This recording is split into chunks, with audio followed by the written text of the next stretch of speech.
Hi అండి, welcome to our channel. ఈరోజు ఎంతో టేస్టీగా ఉండే దొండకాయ ఉల్లికారం ఎలా తయారు చేయాలో చూద్దాం. ఈ రెసిపీకి కావలసిన పదార్థాలు ఏంటో, తయారు చేసే విధానం ఏంటో చూసేద్దాం. కావలసిన పదార్థాలు: అరకిలో దొండకాయని పొడుగ్గా ముక్కలుగా కట్ చేసి పెట్టుకోండి. 3 ఉల్లిపాయలని పొడుగ్గా కట్ చేసి పెట్టుకోండి. 1 వెల్లుల్లిపాయని రేకలు తీసి పెట్టుకోండి. చిన్న అల్లం ముక్కల్ని శుభ్రంగా కడిగి ముక్కలుగా కట్ చేసి పెట్టుకోండి. 1 స్పూన్ జీలకర్ర, 1.5 స్పూన్ ధనియాలు, 4 పచ్చిమిరపకాయలు, రుచికి సరిపడా ఉప్పు, 1/2 టీ స్పూన్ పసుపు, 1.5 స్పూన్ కారం, ఆయిల్ 50 గ్రాములు. ముందుగా మిక్సీ జార్ తీసుకొని అందులోనే పొడుగ్గా కట్ చేసుకున్న ఆనియన్స్, అలాగే పచ్చిమిరపకాయలు, అల్లం ముక్కలు, వెల్లుల్లిపాయలు,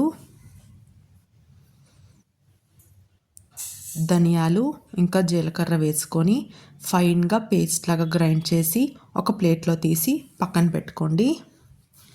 ఇప్పుడు స్టవ్ ఆన్ చేసి ప్యాన్ పెట్టుకొని అందులో ఆయిల్ వేసుకోండి. ఈ కర్రీకి ఆయిల్ కొంచెం ఎక్కువే పడుతుందండి. ఆయిల్ హీట్ అయిన తర్వాత దొండకాయ ముక్కల్ని వేసుకొని బాగా కలుపుకుంటూ మంచిగా గోల్డెన్ కలర్ వచ్చేంత వరకు ఫ్రై చేసుకోండి.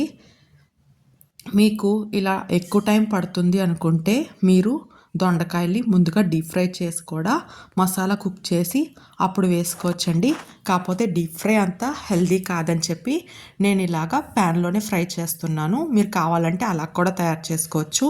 ఇలాగ మంచి కలర్ మారిన తర్వాత ఇప్పుడు అందులోని ఉప్పు ఇంకా పసుపు వేసుకొని బాగా గోల్డెన్ కలర్ వచ్చేంత వరకు కలుపుతూ ఫ్రై చేసుకోండి. దొండకాయలన్నీ బాగా ఫ్రై అవ్వాలండి. బాగా ఫ్రై అయిన తర్వాత ముందుగా రెడీ చేసి పెట్టుకున్న ఆనియన్ పేస్ట్ని వేసుకొని పచ్చివాసన పోయేంత వరకు ఫ్రై చేసుకోవాలండి.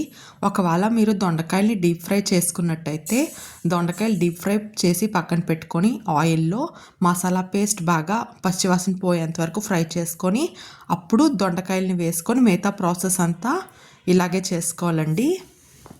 ఇప్పుడు ఆనియన్స్ మంచిగా ఫ్రై అయ్యి పచ్చివాసన పోయిన తర్వాత ఇప్పుడు అందులో కారం వేసుకోవాలండి. ఈ కూరకి మనకి కారం కొంచెం ఎక్కువే పడుతుంది.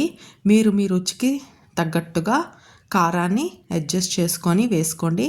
కారం కూడా వేసిన తర్వాత బాగా ఫ్రై చేసుకొని అది కూడా పచ్చివాసన పోయేంత వరకు ఫ్రై చేసుకుంటే చాలా బాగుంటుందండి. ఇది ముద్దకూర అండి.